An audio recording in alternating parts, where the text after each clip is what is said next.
Have you ever gone to bed hungry? Have you ever felt that emptiness inside because there was no food? This is a true story about my life, and it's a hard one to tell, but I want you to hear it. My name is Lena, and I've been through struggles that many don't even think about. But it's through these struggles that I learned something important. How love and hope can help us survive, even when there's almost nothing left. Before we dive into my story, I want you to do something with me. Repeat after me. This is called shadowing, and it will help you improve your English while listening to my story. Are you ready? Let's begin. Hello, my name is Lena. This is my story, and it's not a happy one, but I believe it is important to share. I was born in a small town. Life was hard there. My family had very little. We lived in a small, cold house. Sometimes we didn't even have food to eat. I remember many nights when my stomach was empty. I could feel the cold in my bones. My younger brother would cry. I tried to calm him, but I felt sad too. Our mother would say, "Tomorrow we'll have food." But sometimes tomorrow never came. I want to tell you this story, so you can see how love helped us survive, even when there was almost nothing else. The morning was always cold. I woke up early, even before the sun was up. There was no heater in our house, just a small fire that we tried to keep alive through the night. But most of the time it wasn't enough to warm us. I would get up, wrap myself in a thin blanket, and walk to the small kitchen. There was nothing on the table, no bread or tea like other families had, just empty dishes. My mother would wake up soon after. She looked tired but always smiled at me. "Good morning, my love. We'll make it today," she would say.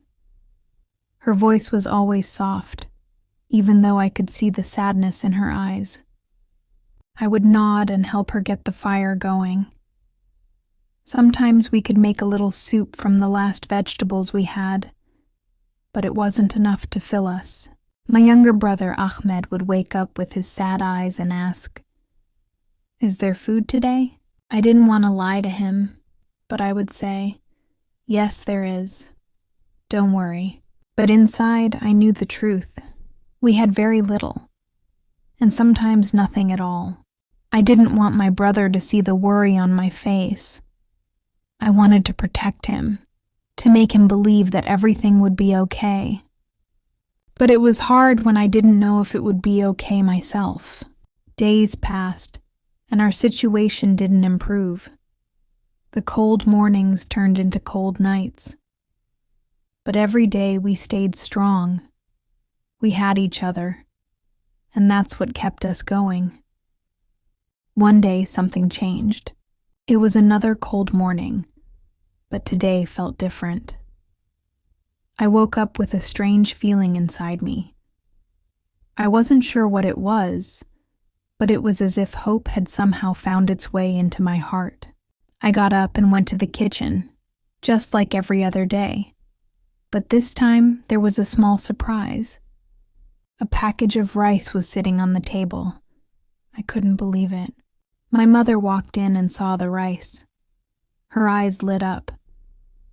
"Lena, this is a gift from the neighbors," she said. I looked at her, trying to understand. We hadn't received anything in a long time. "Are we really going to eat today?" I asked, my voice trembling. "Yes," my mother said, smiling. "We'll have food today." For the first time in a long time, I felt a small sense of relief. We cooked the rice, and it didn't matter that it was just a small meal. What mattered was that it was enough to fill our stomachs. We sat together, quietly eating.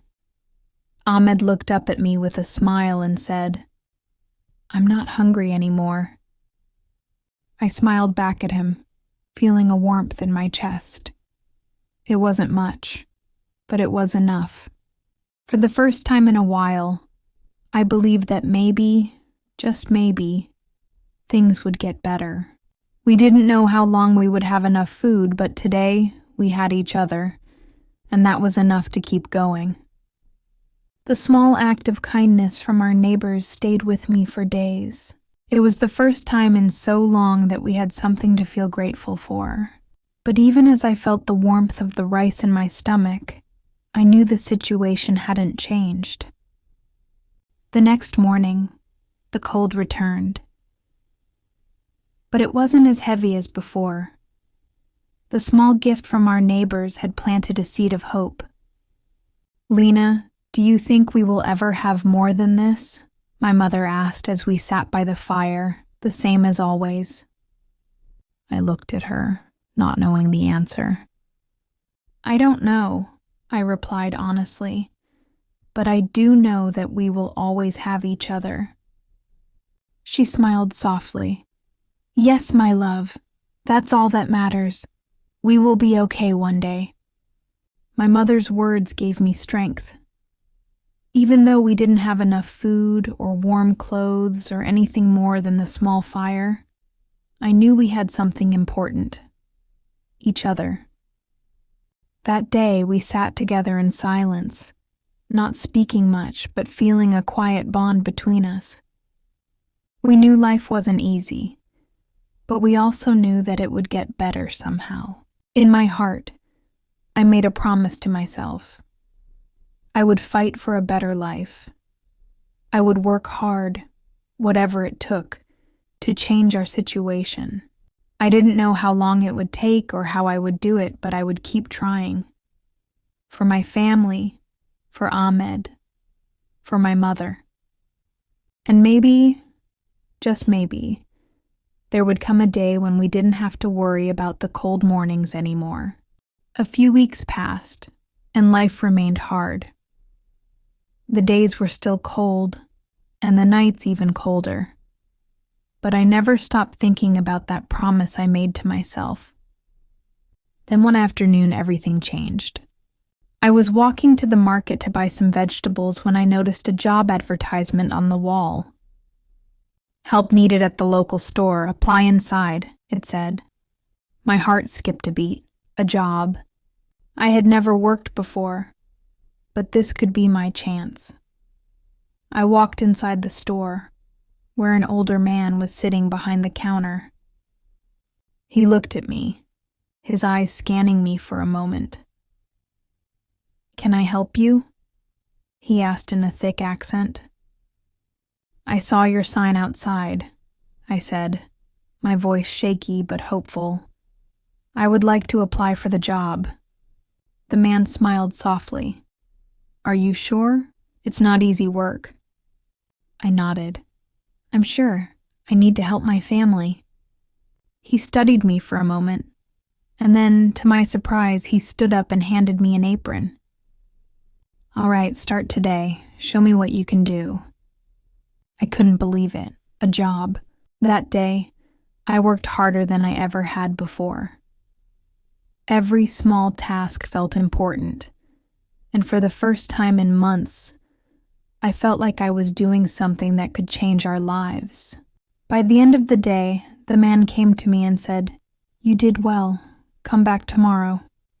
My heart swelled with pride. I had made it. I had taken the first step toward building a better future for us. The days at the store were long and hard, but I didn't mind. Each day I worked tirelessly, cleaning, organizing, and helping customers with whatever they needed. It wasn't glamorous work, but it was honest. With every paycheck, I felt a small sense of accomplishment. I was earning money. The best part? I could buy food for my family. It wasn't much, but it was enough to make a difference. I saw my mother smile more often. She stopped worrying so much about where our next meal would come from. One evening, after work, I went to the market to buy vegetables. I picked out some fresh tomatoes, onions, and bread. As I walked home, the weight of the bag in my hand didn't feel as heavy as it had before. When I got home, I made a simple meal. It wasn't extravagant, but it was a meal we hadn't had in a long time. We ate together, quietly but happily. My mother looked at me and said, "Lena, you've changed everything for us. I can't thank you enough." I smiled at her, my heart full.